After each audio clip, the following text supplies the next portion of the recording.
Tej news కి స్వాగతం. మాలలకు న్యాయం సాధించే వరకు పోరాటం సాగుతోంది.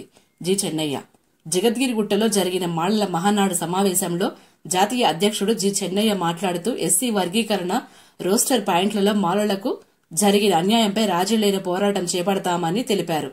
ప్రభుత్వం నిర్వహించిన వర్గీకరణ తప్పిదమైనదని, గ్రూప్ 3 నోటిఫికేషన్లో మాలలకు ఉద్యోగాలు నిరాకరించడమని విమర్శించారు. రాష్ట్ర అధ్యక్షుడు బురుగుల వెంకటేశ్వర్లు కూడా మాలల హక్కుల కోసం ఉద్యమం అవసరమని పేర్కొన్నారు.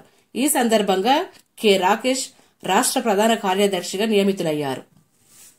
మా జాతీయ అధ్యక్షుడు చెన్నయ్య సార్ నన్ను నమ్మి స్టేట్ జనరల్ సెక్రటరీ పోస్ట్ ఇచ్చిండ్రు. మా మాలలతో అన్యాయం అవుతుంది, నేను చెన్నయ్య సార్తో కలిసి మా మాలలని న్యాయం చేస్తానని నేను మనస్ఫూర్తిగా చెప్తున్నాను.